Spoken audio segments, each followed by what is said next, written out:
Mr. Shepherd, hello, my friend. How's it going, Ben? You all right? Yeah, all the better for seeing you, mate. How are you? Yeah, good, mate. Good. Living the dream. That's what they say. That's what they say.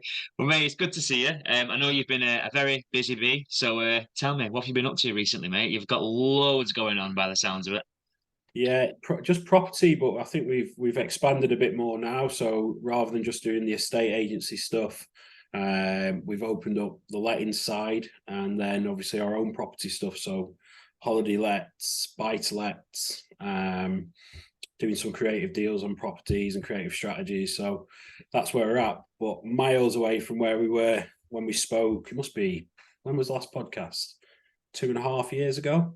Something like that, mate. Yeah, yeah, yeah. I think Crazy. last time we spoke, you'd either just started or maybe you was quite early on in your stages of growing the agency. So obviously that had complete laser focus from you at that time.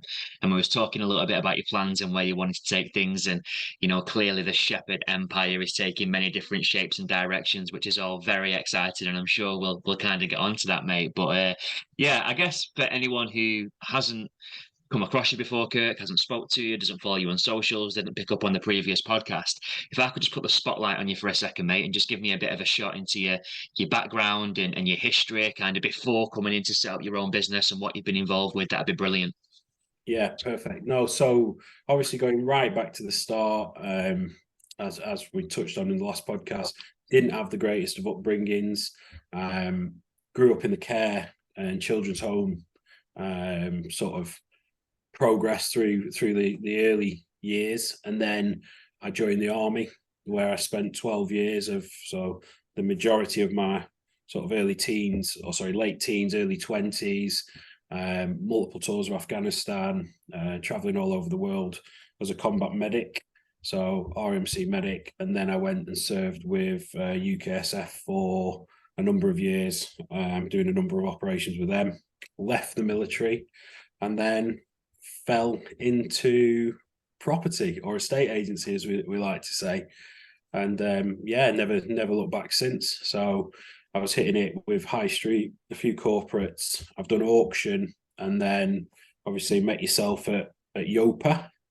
And that's how we grew to know each other. And then we ended up under the EXP banner. And here we are today, selling properties, creating the lives that we want to live. Because as much as I'm probably the biggest person to moan about anything if I get an opportunity to. But still, I still think what EXP's done for people in terms of that conference we were at the other day in Manchester, fantastic. I saw your normal people, not ego driven people, just normal people making lives for themselves that you couldn't even dream of. And that's where we're at. Mate, yeah, I don't know what it means to be EXP sales pitch, but it is great just to see that collaboration in any world, in any industry, to see people coming together to selfishly trying to help other people. There's something quite beautiful about that. And one thing that I've always admired about you, Kirk, like not even just like more recently as we've been working together through EXP, I think since I've pretty much known you, is that you've got this real sort of bulletproof kind of military like mindset. So before I even knew that you had a military background, it kind of made complete sense to me that you had a military background once you kind of shared that with me. So just share with me if you're happy to, Kirk, and kind of talk me through what that serving stage of your career when you was working as a medic for the army. Talk me through that phase of your career, what that did to your character, to your mindset, how that shaped you to go on and achieve what you've gone to achieve since. I think when I think back on your story, mate, it's such an interesting story because of the adverse. Obviously, it's a horrible scenario to, you kind of went through some troubles when you was younger, and kind of looking back now, I know it's kind of helped shape you for who you are today. But I think there's some key pivotal points in your background, mate, that kind of present the man that we've got in front of us on this podcast today. And one of those points, I think, is that military piece. So if you could just elaborate on that and kind of how that transformed the way that you view business, the way that you view goal setting, the way that you view taking action, I think there'd be some valuable insights there for people that are listening.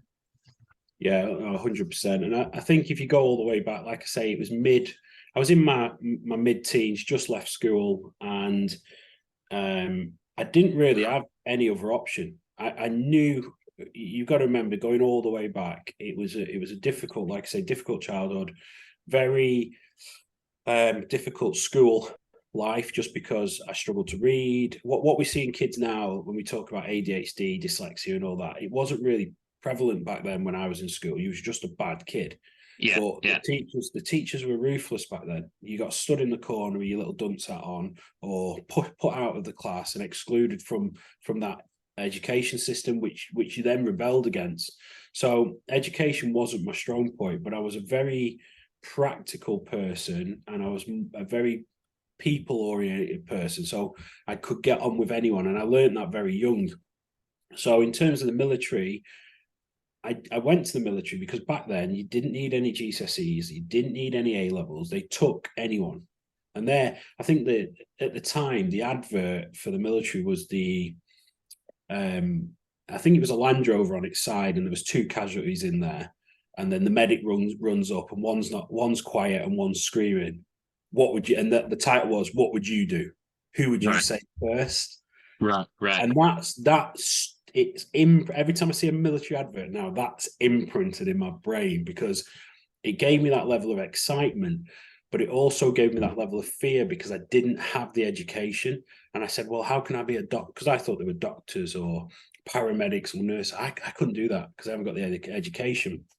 So I went to join the army as a paratrooper, but the waiting list back then, because Northern Ireland was kicking off, Bosnia and Kosovo was still in full swing, the Gulf War, everyone was wanting to be in the infantry. So the waiting list was massive, 6 months. But the guy at the careers office said, well, if you join the medics, we can get you in 2 weeks. I was like, wow, let's hit it. Get me in. So anyway, joined the med corps. Lo and behold, to me, I ended up at med school on my class 2 medical course. This involved anatomy and physiology, which is almost A level. Everything to do with anything medical. You did the basis in everything. So environmental health, on the ground medicine, pharmaceutical medicine, and I was out of my depth. Like, I was going to say, I bet that was some kind of like shock to the system, having not really done much education prior to that growing up. About that kind of, you felt like a fish out of water. I did, but you know what? And this, I always say to people, look, if you're going to set goals, set them bloody high. Yeah, And the other side of things is always do things that make you a bit scared. So if you're going to set your goals, every time you read that goal and put on a piece of paper, it's got to be 10 times what you're actually wanting to achieve. So if you want, I use this, I did a live last night for our Property Investment Academy. I said to them, if you want one HMO, your target should be 10. So just 10x it. And they were like, well, why do you do that? And I said, because when you're looking at your goals, you want a slight bit of fear inside you. You want that hunger, like, wow, is this possible? And you want to question it. If you're looking at your goal and it's 1 and you say, oh, I'm going to have that in the next 6 months, what good's that as a yearly goal? yeah, It's not. It doesn't fill you full of fear. And that's where the military came in. And that was the first time I really thought to myself, and bearing in mind, I'd done basic military training, weapon handling, all the bits. And that gives you a new level of sense of purpose. They give you this uniform, and you genuinely believe at the end of that training you can achieve anything. So I had that basis when going into a phase 2 medical training, and I was out of my depth. I was out of my depth. But did I let that show? No. Did I put on that brave face? Yes. And one thing I realized was I wasn't bad at education. I just didn't enjoy what they were teaching us at school. As soon yeah. as it's medicine and I had a love for it, my learning was phenomenal. I took things on better. I became the top of our class in terms of practical examinations doing medicine, because I was always the person, I'll go first. I always volunteered myself for the stuff that I wasn't sure on. And that just built a level of confidence that was out of this world, really. And then actually passing that course and becoming a class 2 combat medic was probably one of the biggest achievements of my life to that point. And it was so big because everyone doubted me. Every single person doubted me. He can't do that. He grew up in care. He's been through the system. He should be in prison or on drugs. How is he making something of himself? And that was the negative. But I've always used that negative impact from people to drive me forward. How did that impact on your perception of yourself, like your self-worth? Like once you felt like, "Do you know what, I've achieved something, I've done something here that people didn't think that I could." What did that do, like internally? What was that dialogue? Did you notice a distinct change in yourself over that period? 100%. But you've got to remember, in the military, they give you that green, or back then it was your green uniform. You put that on with your beret, and you're Superman. That's your uniform. You are proud. You iron it every day. You're inspected every day. It gives you that sense of purpose. But the biggest sense of purpose in the military is of the people around you. It's okay if you fail, and people say, "Oh, I failed, but I learned from it." In the military, if you fail, everyone fails. Everyone gets Mm, punished. mm, mm, And you question it, you think, well, why are we all getting punished because he hasn't cleaned his weapon properly? And the reason is, it's fine on camp, but you have to set the boundaries on camp and set the basis on camp. One person messes up, we all get punished. And the reason they do that, you mess up on the battlefield, people die mm. firsthand. It's as simple as that. So you have to iron that out whilst training, whilst on camp, and make people come together. And the funny thing with the military is, you think, how is what they're doing achievable? It's achievable because they bring you all together in such a close-knit circle with skill sets that they give each individual one of you, and then they also allow you to think, allows you to create this world where anything is possible. And that's when I've carried, the biggest thing I've carried from the military is that, but in Civvy Street, where if you want to go and buy investments, the likelihood is you're not going to do it on your own. You need the structures, you need the teams, you need the EXPs, you need the big foundations around you to be able to go on and actually create something great. So do you reckon, like looking back, do you think finding that, it sounds a bit corny and cheesy to say, but finding that, whatever you want to call it, that family, that brotherhood, that community, whatever phrase you want to use, I guess in some ways, like having that was a feeling of being home, right? Maybe that was even more important than the actual accreditation of, passing your medic course. Like having somewhere where you felt like you belonged, it sounds like probably had a profound impact on how you perceived yourself and what you felt capable of, given maybe this low self-esteem that you had coming into the program. Yeah, 100%. And the army's designed that way. It's designed to break you down to the lowest of low, pull out any issues you've got inside you, and then rebuild you from the ground up. And that is what. Yeah. For perspective, can you give me, if there's anything that springs to mind, an example or two? Can you give me a scenario or a story of where you came face to face with real adversity? Because we all have, I guess adversity is subjective, right? And in our business, adversity could be that you've had a bad sales month, you're struggling to get clients, you've not had a response to your door knocking or your direct mail in the case of the world of estate agency. These are problems, and they're problems that need solving. But relative to what else is going on in the world, I think they kind of fall into insignificance. So for context, give me an example of a problem that you encountered over the course of that period of your career. So yeah, so you've got to take it to your experiences at war. And I always use this, and I think people are sick of hearing it. But when people are like, "Oh, I've missed my target," or "I've not got that money in this," my first answer is anyone shooting at you? Are you getting blown up? Is anyone dying? And the answer is always no. And that's the reality of what's in my head, and a lot of people that have experienced war is we have a better understanding, because when you watch someone stand on a mine or stand on an IED and that goes off and you're the medic and them screams ring out, medic, they absolutely ring out. That is your time to step up. There's no one else there. There's no doctors. There's no nurses. You are the combat medic on the ground. And when that call and when that scream happens, you're on. Now it's time. All that training you've done, everything you've done, that's going to come down to if that person lives or dies. And that's true. That's yeah, that is your fight or flight moment. Mate, I know that. I mean, even before we hit record on today's podcast, like, we was talking about bloody painters and decorators not showing up to do the quote, and this builder's not done this, and that's gone pear shaped. Like, so we all sweat the small stuff to an extent, but I guess like really being able to take that step backwards and have that holistic view of, well, no one's dead. I'm still breathing. Things are going to get solved. Problems are going to get overcome. It kind of just puts it into perspective sometimes, like how much time and energy we sweat on the small things. But really, we're still in a fantastic place, and it's just a mindset thing of being able to kind of compartmentalize that into: is this actually an issue, or is it a minor inconvenience that I've now got a strategy to overcome and progress past? Um, so, mate, in terms of the discipline that you learn over the course of that part of your career, and one thing that, and I've shared this story before in private on many a conversation that you've not been party to, Kirk, but whenever I speak to agents and they're struggling, or people are starting a new business in a new area, and maybe they're thinking, oh, but I've got no clients, I've got no database, I've got no social proof, I've got no brand awareness there, I can't just rock up and start in a new area. One thing that always stands out from me is how when you face that challenge, so for anyone listening who maybe isn't familiar with Kirk, basically I sold Kirk's flat in Preston. Kirk then relocated his entire family to the Lake District, a little rural village where he lives at the moment. Didn't know anyone, tight knit little community, a bit of a tough nut to crack on the outside looking in.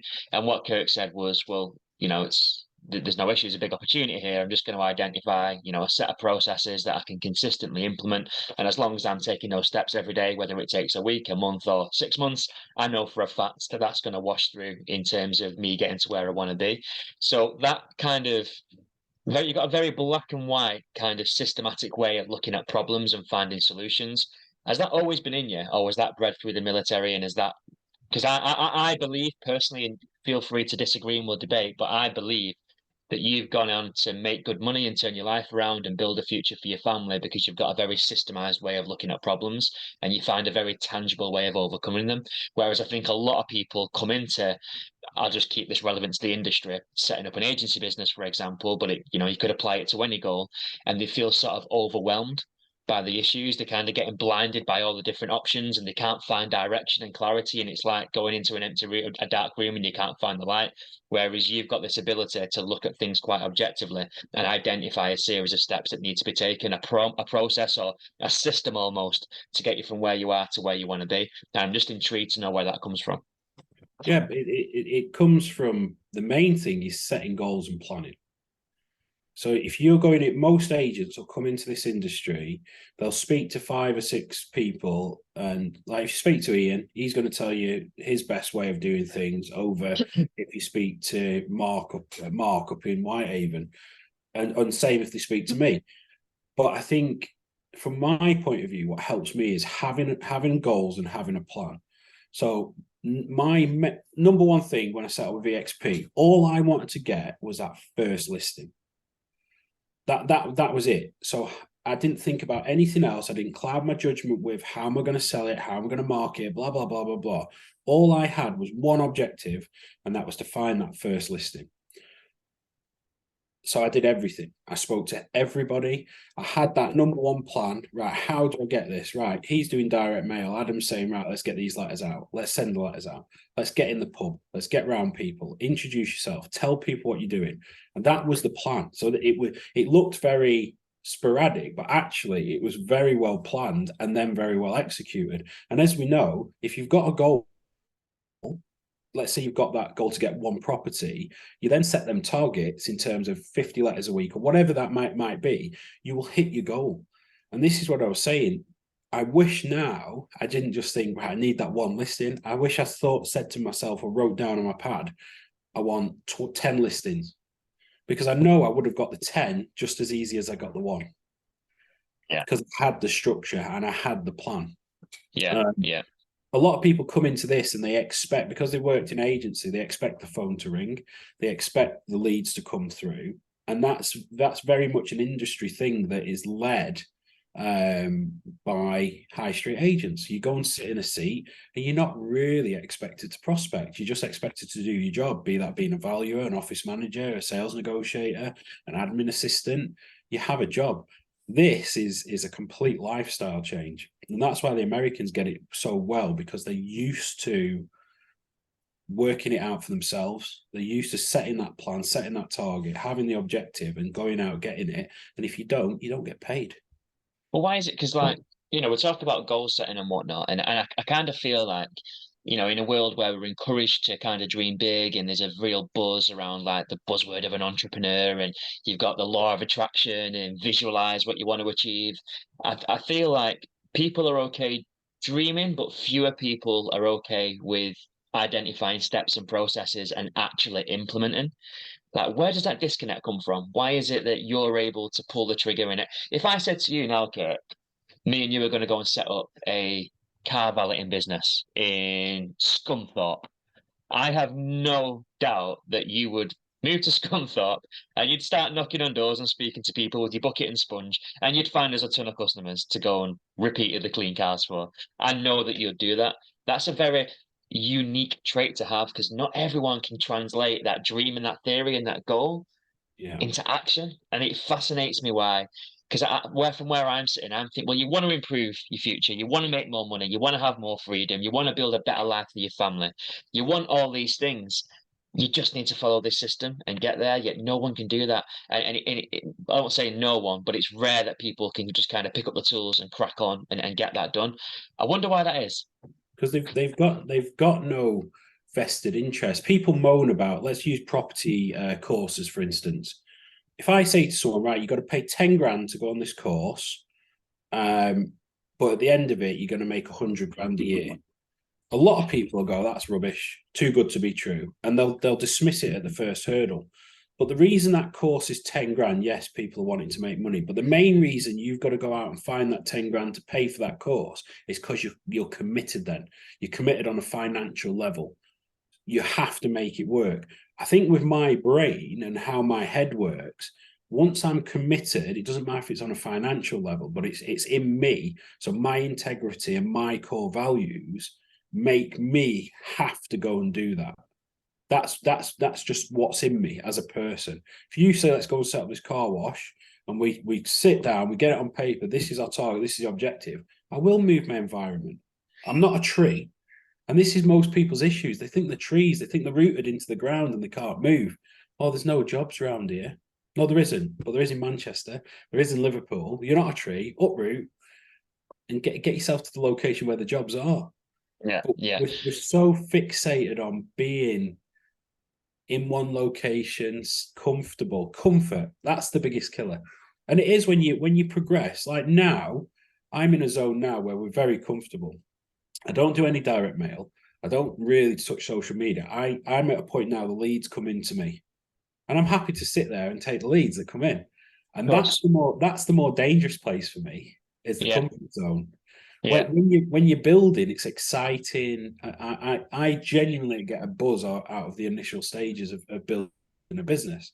So Yeah. it's more helpful. And the other side is I'm not a perfectionist. The people that are perfectionists will struggle, and people with ego struggle. I haven't got ego. Yeah. Yeah. Yeah. It's kind of like when you're seeking for perfection, like you never quite find it, do you? And I think that just kind of leads on to a complete lack of action. There's another phrase as well that I heard somewhere recently, and it said the man who enjoys walking will walk 10 times longer than the man who's got his eyes on the destination. So I think, sometimes it's kind of that whole thing of falling in love with the process. And you mentioned there about you love the startup phase. I love the startup phase. Like that's where my entrepreneurial juices come. Like when I think it's probably a big part of why I like helping other agents into XP and helping them start and grow because, choosing the color of your boards and building out your website and when that little victory dance that you do when you get your first listing and that fucking party, that celebration, cracking out the champagne when you get your first sale. These are like key moments in time that help you fall in love with the process, to give you those little kicks of motivation to keep you going. And if you can fall in love with the short-term wins, ironically, the success comes as a massive byproduct to that. And speaking of falling in love with the wins, would you? I'd just be interested to ask this: if we started our hypothetical car valeting service, which, by the way, don't worry, I'm not going to send you a business plan after this podcast, Kirk, and I'll keep coming back to it. But if you went out and knocked on 100 doors, spoke to 100 car owners, and offered to wash 100 cars, none of them people took you up on it, but they all said, "Oh, I'll take a card and I'll keep you front of my."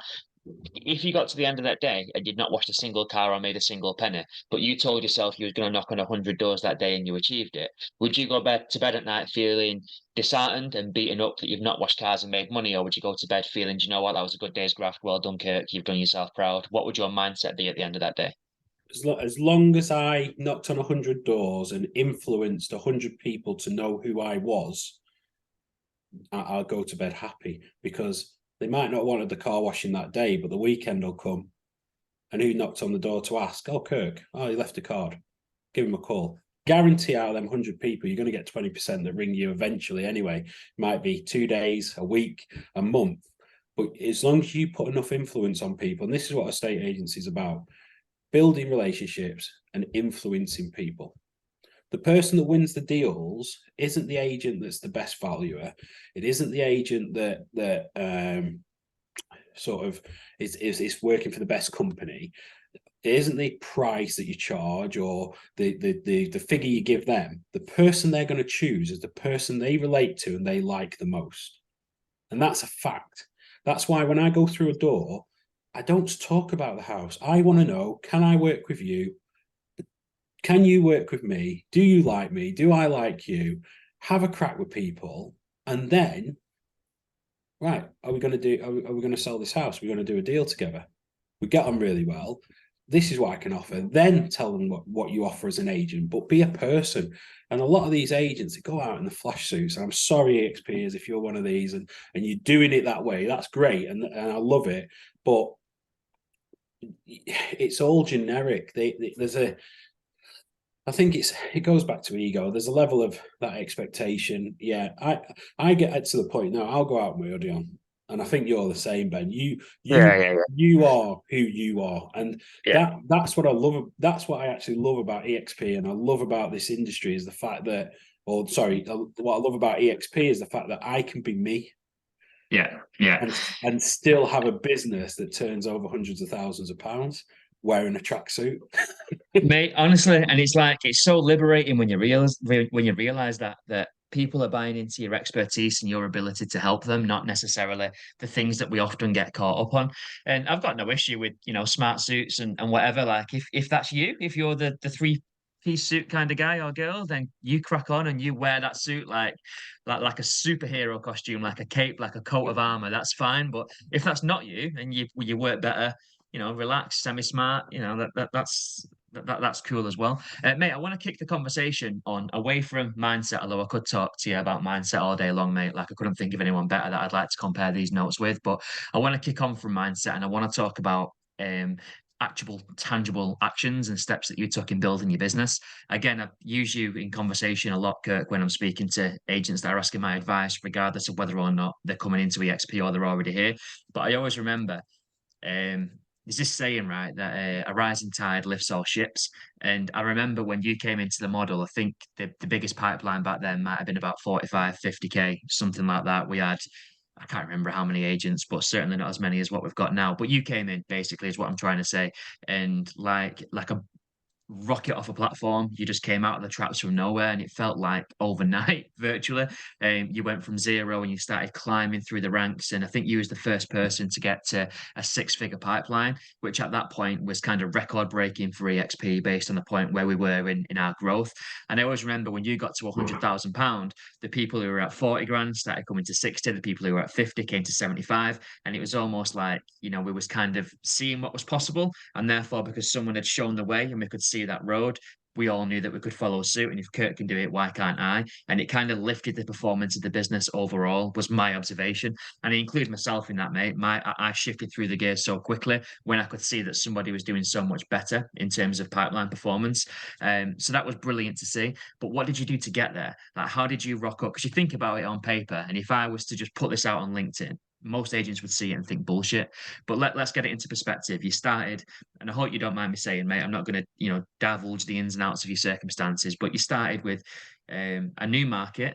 You had no friends, you had no neighbors, you had no past clients, you had no database, you had very little resources, you didn't have much money.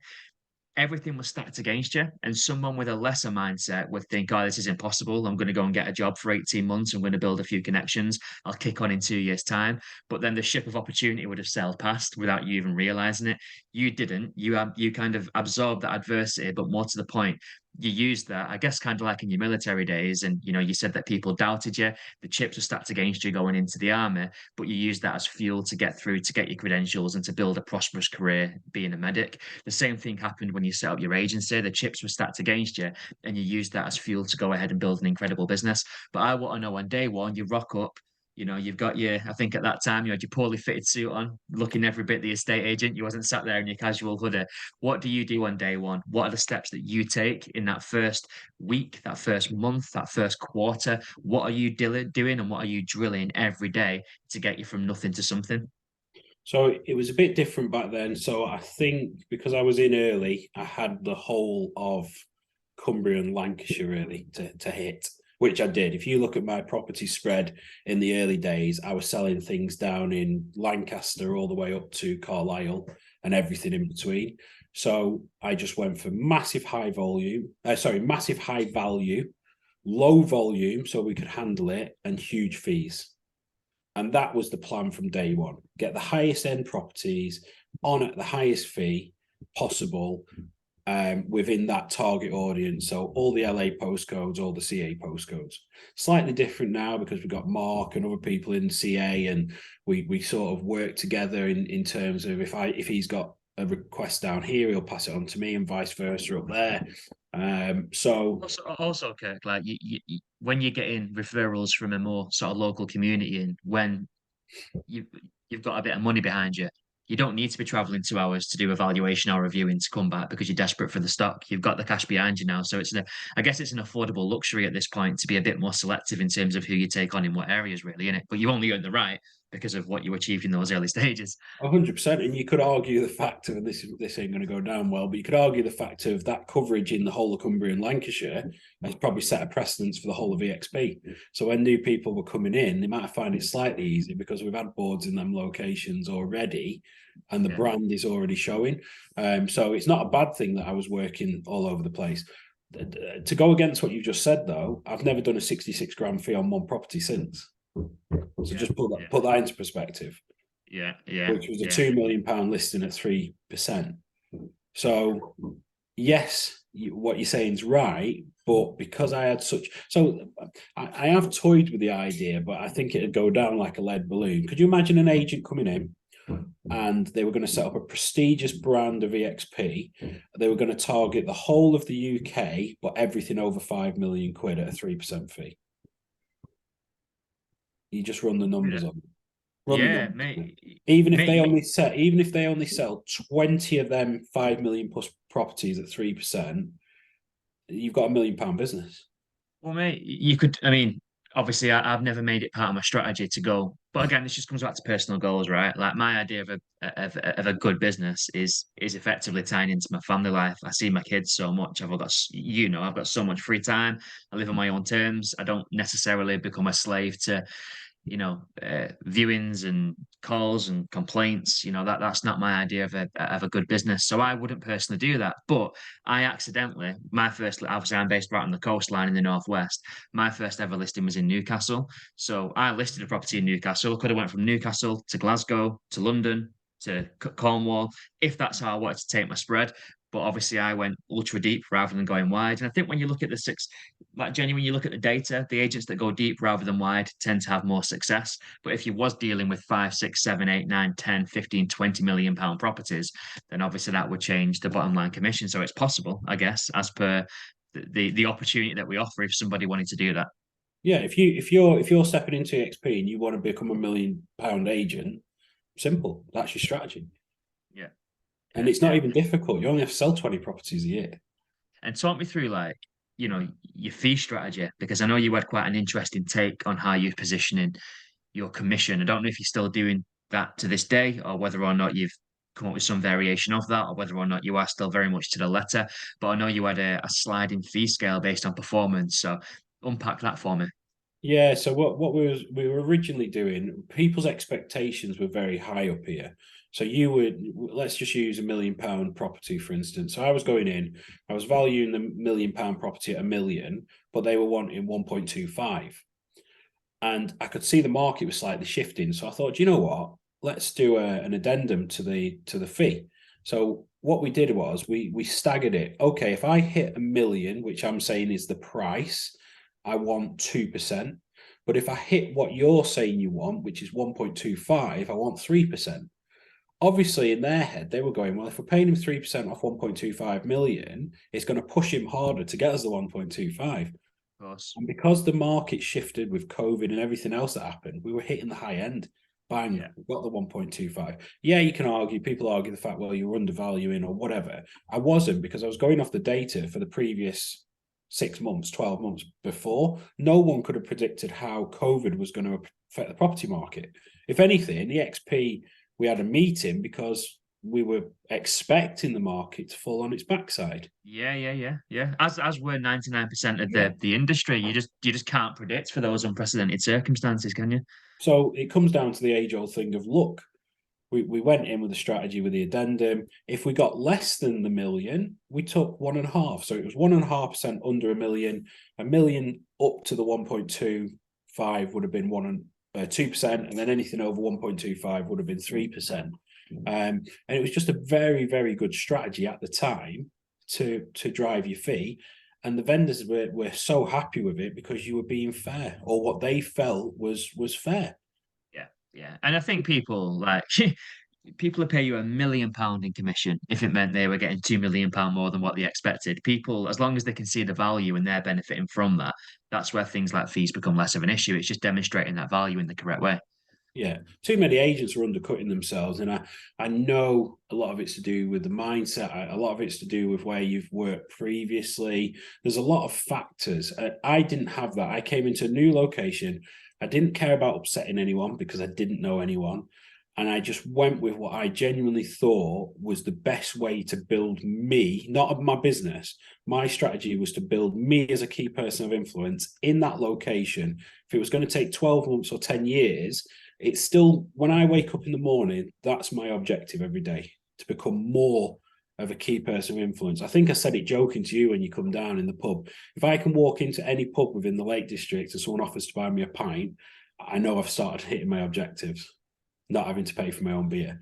And that was the genuine point. I just wanted to become that key person in that location for property. But that's a great way of looking at it. It's a great way of looking at it. And those are the metrics that we don't get by managing a business on a spreadsheet, do we? Do you know what I mean? The impact that you're having on people, how you're making people feel, whether or not people are amenable to buying you a beer. But people being amenable to buy you a beer is a theory that'd be quite fun to test, mate. So if you ever want to put that to the test, I'll have to make my way back up to the Lake District, and we'll see how many free beers we can blag. Yeah, and that mate, 100%. And I think, and I've not really pushed it in terms of for the younger audience, social media. Mine's always been in pubs for the older generation, the people that tend to be selling the houses. But what you should be doing as an agent is, yes, you've got to have your targets and goals, but you want to be the number one person in that area for property. You're the go-to person. You shouldn't be able to sit down at a restaurant locally or in a pub without someone yapping in your ear about property. That should be your goal. And do you feel as though you've got there? Has that developed? Has that fermented over the last couple of years? Yeah, I can't walk out my front door. There's like crowds of people practicing. You joke though. I mean, I'm sure the village aren't out with the notebooks asking you for property advice every time you go for a pint of milk. But I do remember when we went up to that pub and obviously we went out and got a bite to lunch. I do remember the guy at the bar being like, "Oh, Kirk," and then the barmaid being like, "Are you back again?" And then you had a little desk that you set up, and I think you told me a story about, because you wanted to get out the house and the carnage and the chaos of having the family around you. Love having the kids at home, but when you're trying to get some laser focus, it's not always ideal. And I think you pretty much had a little hot desk in the pub, right? And you was working from there. So what a great tool. And this is something that anyone could do, whether you love working at home or not, whether you've got an office or you haven't. If you're doing your work and working through your admin, in the bosom of your community, surrounded by local people, and the barmaid or the barista is saying, "I've not seen you in here before. What is it you do?" "Well, I've just moved in over the road. I've set up a business. I don't suppose you know anyone thinking of selling. Don't forget this face." Just those little conversations, you don't know how that compounds and what impact that's going to have on your future referral and recommendation. So whether that was luck or whether that was judgment, I don't know. But clearly I could see in the brief little snippet that I got into your life a few months back, mate, that is starting to pay dividends.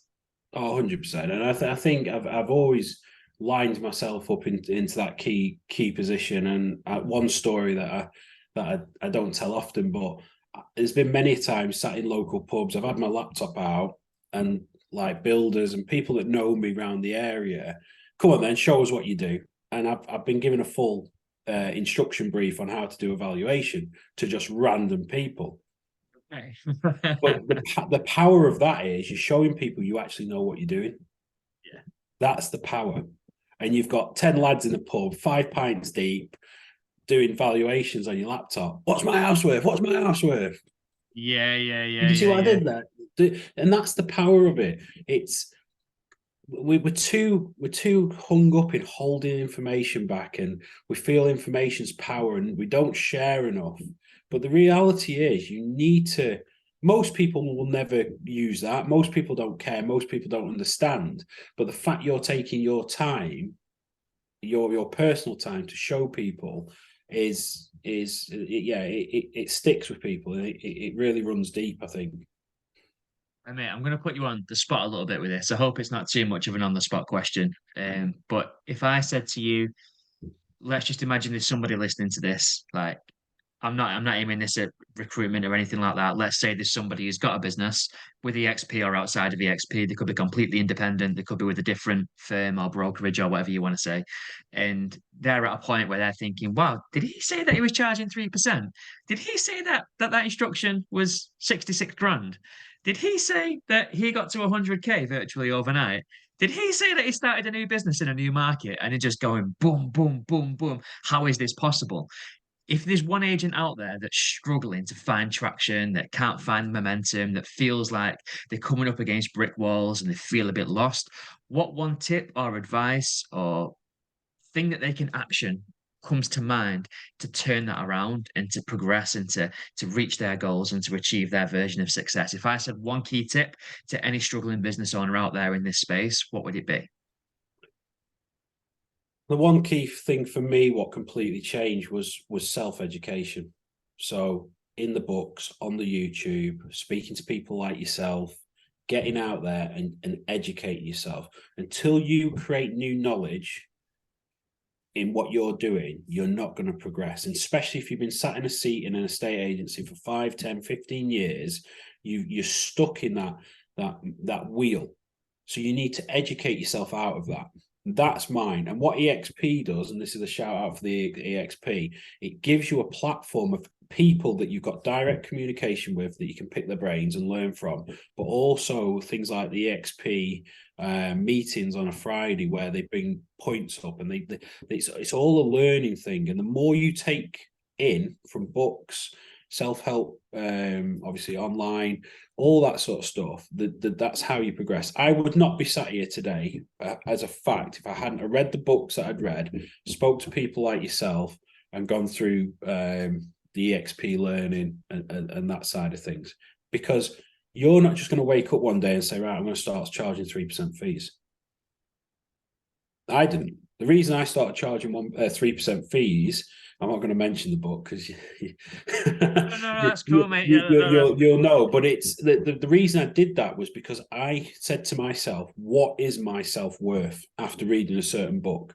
And that's the question you've got to ask yourself. Don't worry about the fee that you're charging people, because you'll talk yourself out of it. Is it worth it? Is it worth it? The other agents are charging this. I can't compete at that price. I'm never going to get listed. No. What are you worth? That's what I ask myself. I'm not selling a house. If I get any less than $3,000 for a sale, it's not. There's no point in getting out of bed for it. 100%. The headache, the time, the effort. My phone's on 24/7, 7 days a week. These people are getting me. So if you want that, you've got to pay what my value is, what my worth is.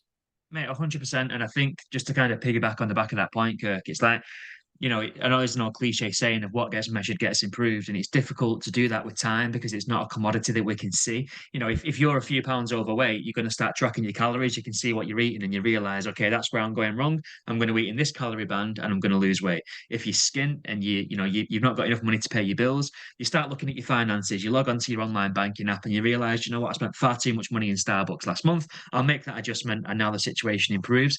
With your time, it's the most precious commodity we've got. It's the one thing we're guaranteed to run out of. And we don't know how much of it we've got left. We've got passions, we've got friendships, we've got relationships, we've got children, we've got things that we need to be doing that our time could be invested into. And if you're taking time away from investing into your relationships with your family because you're serving a client, then it better damn be worth the time that you've now lost. You need to get compensated correctly to allow you to lead a fuller, freer life. And I just feel like when people just say, oh, well, that agent charges 1,200 quid, I'll do it for 1,000, you completely undermine your value.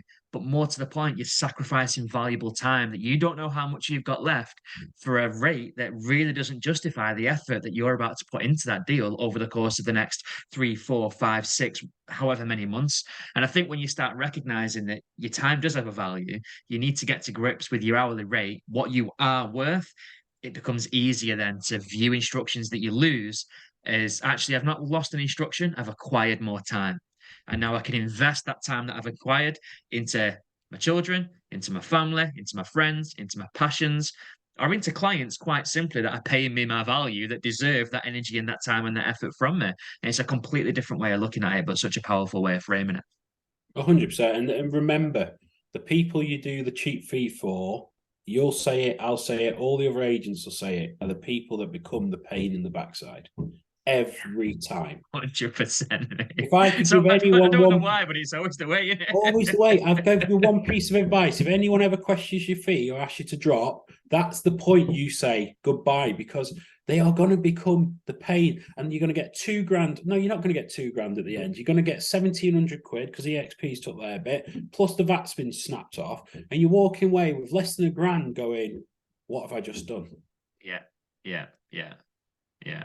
And I've been there. I've done it. I've done it multiple times. Or they pull the plug on you and put it on with another agent, and you've lost the deal anyway. And you're like, it would have just been easier to say this isn't going to work.